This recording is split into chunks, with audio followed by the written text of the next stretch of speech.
এ মুসলমানেরা রে, একটা প্রসিদ্ধ ঘটনা আছে। আমার নবী রাস্তা দিয়ে যাওয়ার সময় এক শিকারী হরিণ শিকার করছে, আটকায়া রাখছে।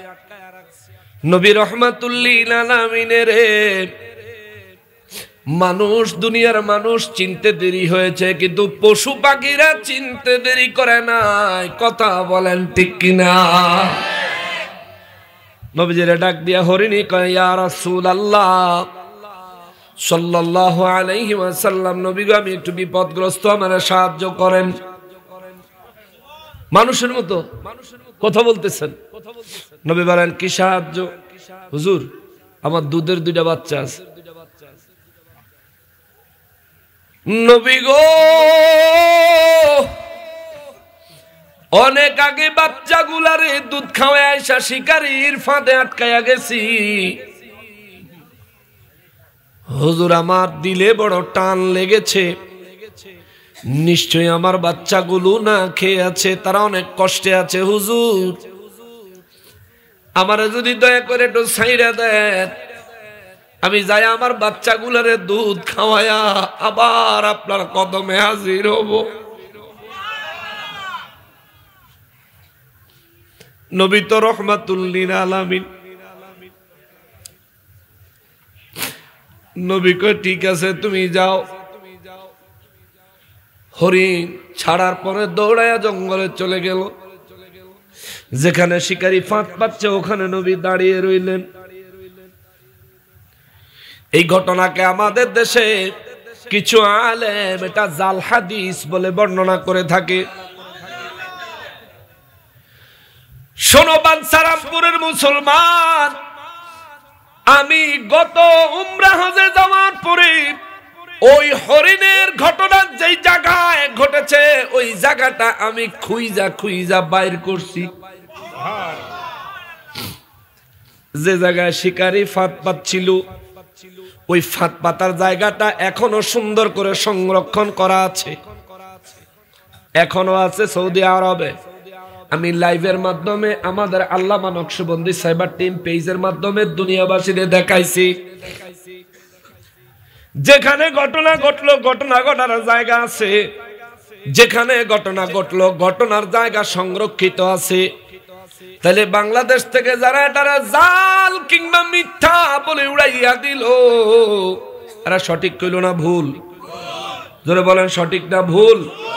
না জানি না কইলে আল্লাহ তা করে হেদায়েত দেখ। জোরে কর। আর যদি জান্নাও মুনাফিকি করে, এই মুনাফিকদেরকে ধ্বংস করে আল্লাহ মুমিনদেরকে নিরাপত্তা দান করেন। চিৎকার দিয়া বলেন আমিন। নবী রহমাতুল্লিল আলামিন হরিণের জায়গায় দাঁড়ায় রইলেন। শিকারী হরিণ নেওয়ার জন্য আসলো, যায় দেখি কিছু আটকাইলো কিনা শিকারে। শিকারী আইসা দেখে আমার নবী রহমাতুল্লিল আলামিন দাঁড়িয়ে আছে। শিকারী কয়, আপনি কে? কয়, আমি মুহাম্মদ সাল্লাল্লাহু আলাইহি ওয়াসাল্লাম। বলে, কোথা থেকে আসছেন? বলে, মদিনা মুনাওয়ারা থেকে। বললেন, আপনার বাড়ি কই? বলে, আমার বাড়ি মক্কা মুআজ্জমায়। বলে, আপনার নাম মুহাম্মদ ছাড়া কোনো পরিচয় আছে কিনা? বলে, আছে। বলে, কি? বলে, আমি হলাম রাসূলুল্লাহ হাবিবুল্লাহ রহমাতুল্লিল আলামিন। জোরে কোন সুবহানাল্লাহ। শিকারী জিজ্ঞাসা করে, দাঁড়ায় রইলেন কেন? আপনি কেন এখানে দাঁড়ানো? এখানে তো আমি ফাঁদ পেতেছিলাম পশু ধরার জন্য। নবী বলেন, এই জায়গায় তোমার ফাঁদে একটা হরিণ আটকা পড়ছিল। শিকারী কয়, আশেপাশে তো হরিণ দেখতে পাই না। নবী কয়, আমি ছাইরা দিছি। শিকারী কয়, তাইলে আমি তো আপনারা ছাড়বো না। এত কষ্ট করে ফাঁদ পাতলাম, আমার ফাঁদে আটকানো হরিণ আপনি ছেড়ে দিলেন, আপনাকে আমি ছাড়বো না। আমার নবী বলেন, চিন্তা করার কিছু নাই, হরিণ একটা কাজে গেছে, হরিণ কইয়া গেছে কাজ শেষ করে আবার ফিরে আইব। সুবহানাল্লাহ। শিকারী হাইসা দিয়া কয়, তুমি কি মক্কার সেই আব্দুল্লাহর বেটা মোহাম্মদ? মক্কাবাসী যারা পাগল কয়। জোরে কন্যা নাও। মক্কার মানুষ বলেছে, আমরা শুনেছি, আজকে আমি সশরীরে দেখলাম হরিণ কোনদিন বাজার থেকে ছুটলে গিয়া আবার ফিরত আয়েনি। নবী কয়, শিকারী রে কিছুক্ষণ অপেক্ষা কর, দেখবি আমার আল্লাহ কি করে। জোরে কোন সুবহানাল্লাহ। শিকারে কয়, দূর দূর, আপনার কথা হইন না, সময় নষ্ট করতে পারতাম না, সে তার জিনিসপত্র গুছাইতাছে। নবীজি রাহমাতুল লিল আলামিন দাঁড়িয়ে আছেন, এইদিকে হরিণ গেছে একা, আইছে দুই বাচ্চা লইয়া। আল্লাহু আকবার। নবী ডাক দিয়া কয়, হরিণী রে, আইছত নি রে হরিণী, তুই যদি না আইতি আজকে আল্লাহর রাসূল মিথ্যাবাদী হইয়া যাইতো। হরিণী দুইটা বাচ্চা নিয়া দৌড়ে আইসা আমার নবীর কদম মোবারকে চুমু লাগাইয়া দিছে। দিয়া নবীর সামনে বসে হরিণের দুই পা এক প্রকার জোর করার মতো করি নবীজি নুরানি চেহারা মোবারকের দিকে তাকায়া হরিণী কয়, নবী গো,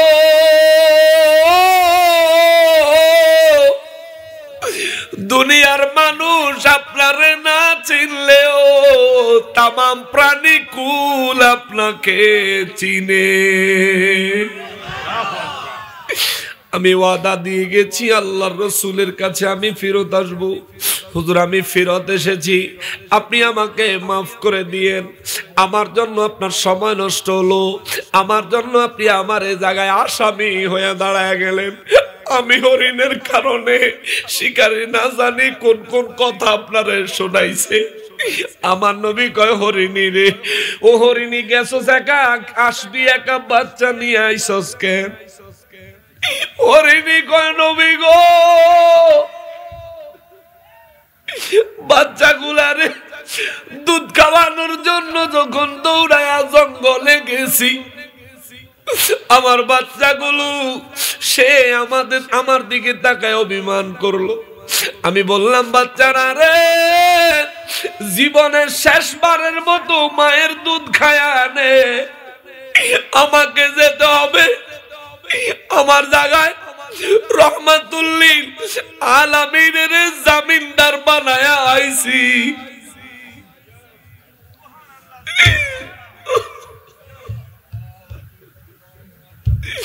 ও বাচ্চারা, জীবনের শেষবারের মতো কলিজা ঠান্ডা করে দুধ খায় আনে। বাচ্চাগুলোর কথা হরিণী বলতে যায়, নবী গো, আমার এই ছোট ছোট বাচ্চাগুলি কয় রহমাতুল লিল আলামিনের আসামি বানায়া তুমি আইছো আমারে দুধ খাওয়াইতে। ওমা, যতক্ষণ পর্যন্ত রহমাতুল লিল আলামিনের কাছে হাজির না হব, ততক্ষণ পর্যন্ত তোমার দুধে মুখ লাগাবো না।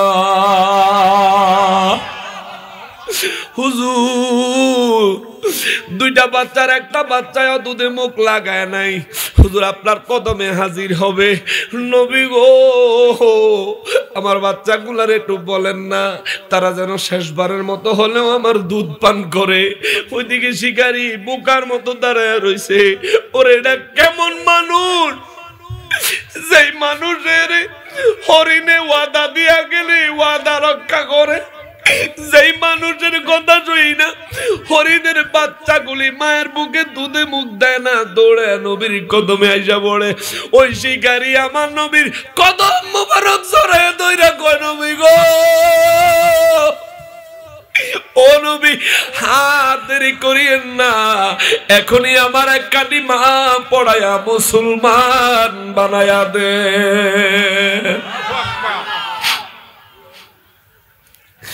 নবী রহমাতুল লিল আলামিনের হাতে ঈমান গ্রহণ করে শিকারী কয়, হুজুর এই হরিণ আমি কোনোদিন শিকার করতে চাই না। হরিণকে উন্মুক্ত করে দিলে হরিণগুলো জঙ্গলে দৌড়ায় চলে গেল। ও মুসলমানেরা, আমি বলতেছিলাম আমার নবী রহমাতুল লিল আলামিনের জন্য বনের পশুরাও কথা কয়। কার দেওয়া ক্ষমতায়? ওই আল্লাহ আমার নবী রহমাতুল লিল আলামিনের দুই পাশে দুইটা বাঘ বসায়া দিছে। নবী নামাজ শিখায়, নামাজ নামাজ নামাজ। আরে মুসলমান, নামাজ পড়ো না? কাবা শরীফের চত্বরে মক্কা মুআজ্জামায় যেখানে মানুষ তাওয়াফ করে, কাবা শরীফের দরজা বরাবর আমার নূর নবী রহমাতুল লিল আলামিন হাতিমে কাবার সামনে, আবার কাবা শরীফের দরজা বরাবর মাঝে মধ্যেই নবীজি নামাজে দাঁড়াতেন। একদিন নবী হাতিমে কাবায় নামাজে দাঁড়াইছেন, নবী সিজদা মোবারক লাগাইছেন। লাগানোর পরে আবু জাহেল দারুণ দোয়া পিছ থেকে তাকায় দেখে আমার নবী রহমাতুল লিল আলামিন রব্বুল ইজ্জতের কুদরতের কদমে সিজদায় লুটায়া পড়ছে। আবু জাহেল হুকুম দিল, যুবকেরা যাও যাও যাও যাও, তোমরা যায় ওটের পচা নারী বুড়ি উজুরি নিয়ে আসো। যুবকেরা কয়েকজন দৌড়ায় গেল, ওটের পচা উজুরি নারী বুড়ি নিয়ে আইলো। মুসলমান নামাজ তো পায়া গেছেন খুব আরামে, এত আরামে আসে নাই, এত আরামে আসে রহমাতুল লিল আলামিনের রক্ত মোবারকের উপর দিয়া প্রবাহিত হইয়া এই নামাজ বাংলায় আইছে। এই নামাজ নবীজির দান্দার মোবারক শহীদ কইরা বাংলা পর্যন্ত আইছে। আপনি নবীর উম্মত দাবি করেন, আবার নামাজ পড়বেন না? ও বাবারে, ও বাবারে, এটা ইনসাফি কাজ নয়, এটা বেইনসাফি কাজ। এটা হক আদায় নয়, এটা হলো হক নষ্ট করা। খবরদার খবরদার খবরদার। রহমাতুল লিল আলামিন নামাজের সিজদা মোবারক লাগাইলেন। আবু জাহেল যুবকদেরকে পাঠাইলো, যুবকেরা ওতের পচা নারী বুড়িয়াই না নবীজির মাথা মোবারকের উপর লাগায়া দিল। নবীজি সিজদা মোবারকে যেমন দুর্গন্ধ তেমন ওজন, যেমন দুর্গন্ধ আল্লাহ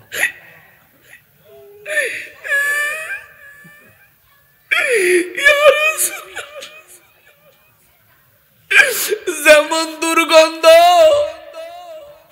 তেমন ওজন। আবার এখনের মতো এত সুন্দর মসৃণ ফ্লোর ছিল না, জমিন পাথরের এবড়ো খেবড়ো।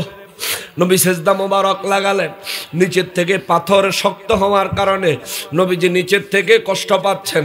উপর দিয়া ওটের পচা উজুরি নারী বুবি নবীজির মাথা মোবারকে চাপ দিচ্ছেন। আমার নবীজি মাথা মোবারক নিচের থেকে টেনে বের করতে পারতেছেন না। নবীজি দুই চোখ মোবারকের পানি মোবারক ছেড়ে দিছে। যারা দেখছে দৌড়ে যায় ফাতেমা রাদিয়াল্লাহু তাআলা আনহা কয়, ফাতেমা গো দৌড়ে আসো, নইলে তোমার বাবায় মারা যাবে। ফাতেমা রাদিয়াল্লাহু কয়, কি হইছে আমার আব্বার? কয়, দৌড়ে আসো কাবার চত্বরে, দেখো তোমার বাবার কি অবস্থা। ফাতেমা রাদিয়াল্লাহু দৌড়ে আসছে। ফাতেমা রাদিয়াল্লাহু নিজে টাইনা টাইনা নবীজির চেহারা, নবীজির মাথা মোবারক মাথা মোবারকের উপর থেকে উটের পচা নারী বুড়ি উজুরিগুলি টাইনা টাইনা সরাইছে। আমার নবী রহমাতুল লিল আলামিন রে বসায়া ফাতেমা রাদিয়াল্লাহু কয়, আব্বা গো, ও আব্বা, আমি একটু দোয়া করি, তুমি আজকে আমিন কইবা, অন্য কোনো কথা শুনবো না। নবী কয়, ফাতেমা কি দোয়া করবি? কই, আব্বা আমি দোয়া করব এই দুনিয়ায় আপনারে যারা কষ্ট দেয় আল্লাহ যেন তা করে ধ্বংস করে দেয়। নবী ফাতেমার হাতটা ধইরা কয়, মা গো, যারা আমারে কষ্ট দেয় এগরে আল্লাহ যদি ধ্বংস কইরা দেয়, আমি কার কাছে ঈমানের দাওয়াত দিমু? আল্লাহু আকবার।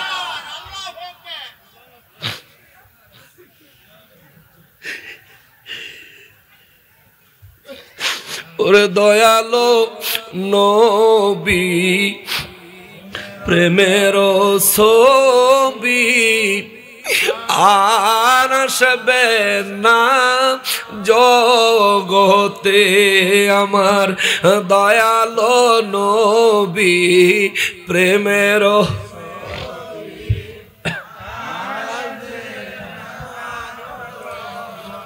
নবী উম্মতের কান্ডারি ওরে সত্যের দিশারি শাফাআত করিবেন নবী হাসরে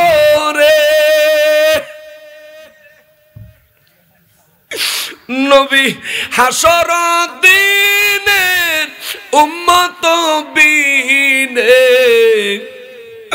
যাবেন না নবীজি বেহেশতে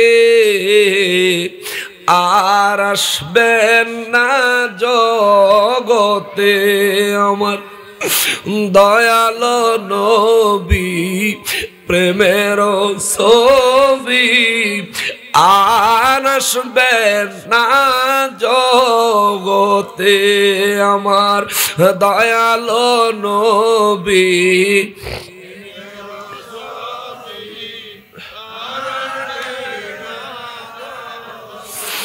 আল্লাহ আমাদের সকলের অন্তরগুলো প্রিয় নবীর মহব্বত দিয়ে পরিপূর্ণ করে দেন। আবার নূর নবী রাহমাতুল লিল আলামিন বলেছেন, নবী রাহমাতুল লিল আলামিন বলেছেন হাশরের ময়দানে নামাজের জন্য সর্বপ্রথম আল্লাহ পাকড়াও করবে। নামাজের হিসাব দেওয়া লাগবে আগে। এখন নামাজ পড়ার জন্য একটা ভালো জায়গার দরকার আছে না? একটু আরামে শান্তিতে ডিস্টার্ব ছাড়া একটু সুন্দর ভালো জায়গায় নামাজ পড়ার দরকার আছে না? আজকের এই মাহফিলটা বোধহয় মসজিদের ফতেপুর মধ্যপাড়া নূরে মদিনা জামে মসজিদের উদ্যোগে। কেমন?